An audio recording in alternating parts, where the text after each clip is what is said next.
Hey co-stars, my name is British Ben, and due to the immense success of our previous Star Trek video, the 10 ugliest ships in Star Trek, we are back with another one. The 10 sexiest ships in Star Trek. Don't worry, it's PG rated. You're not going to see ships in their underwear or anything. It's more of a figure of speech. Anyway, let's get started. Number 1, the Enterprise E. Alright, now this one is so obvious, so I thought I'd get it out the way first. The Enterprise E is a Sovereign class starship. Sovereign means king or queen. It's also the name of one of the cheapest brands of cigarettes in the UK. Whoa, £14? They've raised the prices since I was a kid. My school lunch money used to cover at least a £10. Let's get back to starships. The Sovereign class replaced the Galaxy class Enterprise and was a more sleek aerodynamic design with no awkward neck between the saucer and the drive section. It was in Star Trek First Contact that we first see the Enterprise firing quantum torpedoes. There's probably some sexual innuendo there about torpedo tubes or something. Oh, I can't think of anything. Anyway, this is one of my all-time favorite starships. It was majestic, streamlined, and formidable. Designed to fight the Borg, yet the interior was still luxurious enough for diplomatic missions, classical music concerts, and dances with reptilian aliens. We have a dance later, I believe. I look forward to it. All round one of the most sexy ships in Star Trek. Number 2, the Klingon Bird of Prey. Well, if the Enterprise E is Pride and Prejudice, then the Klingon Bird of Prey is 50 Shades of Grey. The interior of these ships look like a dungeon. Look, these are the guest quarters. You will sleep Klingon style. We do not soften our bodies by putting down a pad. Good. I preferred it that way. Most of the interior fittings were this brown, rusty grey. I recommend a tetanus shot before serving on one of these vessels, and some of the technology looks a little antiquated. But the sight of one of these ships decloaking was enough to send shivers down your spine. Even though they were small, they still packed a punch. One of the really cool things about the Bird of Prey was it could change its wing positions. I wonder where they got that idea from. Lock S-files and attack positions. That was 1977. The first appearance of the Bird of Prey was 1984, so you never know. But anyway, for landing maneuvers, the wings would be high up. For atmospheric flight, the middle position. And to attack, the wings would be in a lowered position. So if you see a Bird of Prey swoop at you with its wings like this, you know it's time to call for evasive maneuvers. Number 3, USS Excelsior. This ship design is so sexy, even women are fawning over her beauty. Would you look at that? My friends, the great experiment, the Excelsior. The Excelsior class was first manufactured in the 2280s with experimental transwarp drive, although this experiment failed. Transwarp at your command, sir. Execute.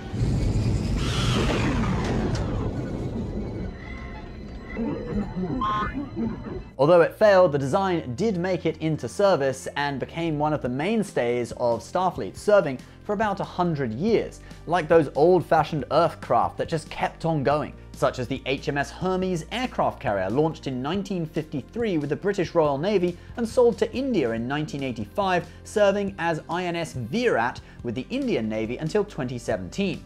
Or the B-52 Stratofortress that enters service with the US Air Force in 1952 and is still flying today. Some designs just work, and Excelsior-class starships were still flying by the time of the Dominion Wars in the late 24th century. Basically, the Excelsior class was like Cher. She's an old girl, but she still manages to look 25. Number 4, USS Voyager. The USS Voyager gives you enough fake science statistics that even the most hardcore nerd would drool. That's Voyager. Intrepid class, sustainable cruise velocity of warp factor 9.975. The ship looks graceful as she gently cruises through gas clouds, and she has warp nacelles that do this.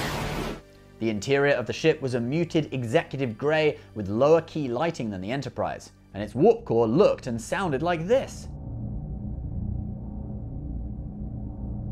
If you want, you can listen to 8 hours of that on YouTube. Such a beautiful noise.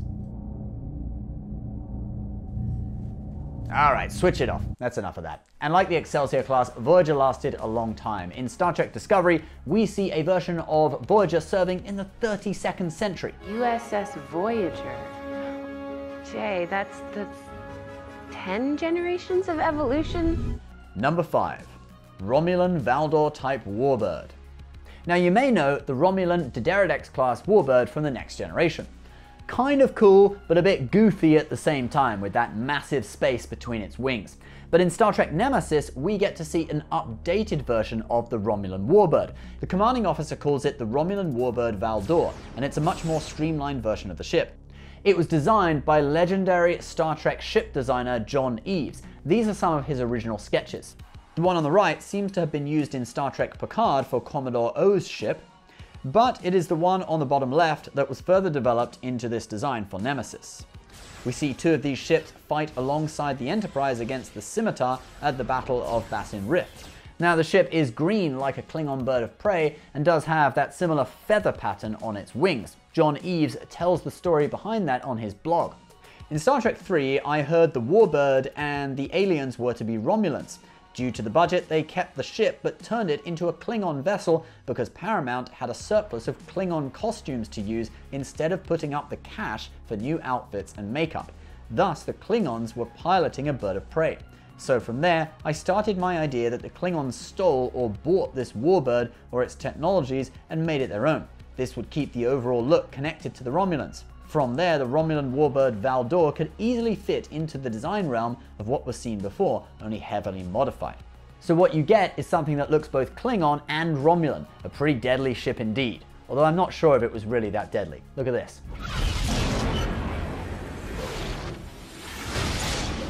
So yeah, moving on.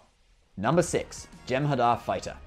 Jem'Hadar attack fighters were formidable and aggressive looking warships. Although the underside kind of resembles a scarab beetle, from the front and top they do look pretty cool. Their main weapon is located on the point at the front of the ship, and these were described as phase polaron beams. To me, just the grey and purple color scheme looks really cool. I think if Prince was in Star Trek, this is the ship he'd fly. Number 7, the Bajoran Lightship. Now some people don't think this ship is that aesthetically pleasing, but for me, I kind of like it. I think there's something romantic about it. You know, some guys build kit cars, some guys build canoes in their garages, but Captain Sisko coped with his midlife crisis by building this. According to legend, the ancient Bajorans used ships like these to explore their star system, solar sails. These ships were propelled by light pressure. Like a sailboat catching the wind. Exactly. So it was a solar sailing ship that was propelled by the pressure of light coming off a star, kind of like a sailboat that's propelled across the ocean by wind. On this ship, you'd have to physically unwind the sails that would then silently propel it across space. Benjamin Sisko and his son Jake recreated the voyage of ancient Bajorans to Cardassia using the replica ship that they built. Number 8, the Jellyfish. This ship was designed by the Vulcans for transporting their most deadly weapon, red matter. And what do you need to transport a deadly weapon? You need to go fast so no one steals it, and thus the ship is described as the Vulcans' fastest ship. It's actually from the 24th century, but it got sucked into some kind of time tunnel created by a black hole that was created by the red matter and ended up in the 23rd century. And the ship originally may have been very different. One concept artist wanted to do a cube design, but in the end, J.J. Abrams went with this design by comic book artist Brian Hitch that looks like a jellyfish. And the design we see in the movie is very futuristic and not really like something from the Star Trek universe. A very good looking ship indeed. Number 9, USS Defiant. I feel like the Defiant was kind of like Starfleet's version of the Klingon Bird of Prey. It was a small, agile ship with a cloaking device that could punch above its weight. And its beauty doesn't really come from its design. It's not as majestic as, say, the Enterprise E, for example. But the way it could maneuver in battle made for an impressive spectacle, and it participated in some of the most immense, awesome battles in Star Trek. We have another video on the Defiant called 10 Little Known Features of the USS Defiant. Feel free to check that out if you want to know more.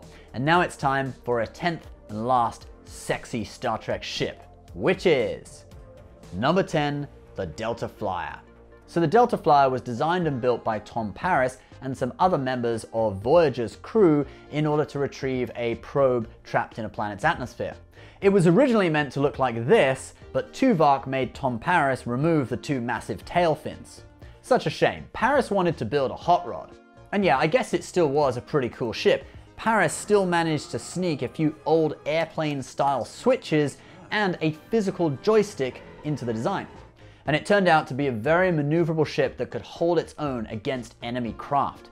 Perhaps building this ship was how Tom Paris coped with his midlife crisis. You know, some old guys buy expensive sports cars to make up for the small size of their... Oh, is that the time? After the ship was destroyed by the Borg, they built another one, this time with pop-out impulse thrusters that gave the ship faster sublight speeds. Kind of reminds me of pop-out headlights, which are kind of retro and cool. To be honest, I'd really like to see more ships like this in Star Trek. I mean, I think even in the 24th century, people would still have their own private ships, you know? Even if they were just for passion projects or to fly for recreation. It's just like we have our own private cars today. What would the 24th century version of a monster truck be? Maybe something like this. Anyway guys, those are our 10 sexiest ships in Star Trek. What do you think? Leave your comments below. And with the increased threat of alien invasion of our planet Earth, it's getting more important to show where you stand. So why not pledge your loyalty to humankind against alien scum with one of our Space Force Academy t-shirts? They show the Space Force Marines trampling on the bodies and skulls of aliens that they mercilessly slaughtered. You don't want the Men in Black to think that you're an alien sympathizer and put you in a Lunamax prison with Boris the Animal as your cellmate. So buy one of these t-shirts, it'll keep you safe. You'll thank me. Link below. Anyway, please subscribe if you're new. I'll see you next time. Bye bye.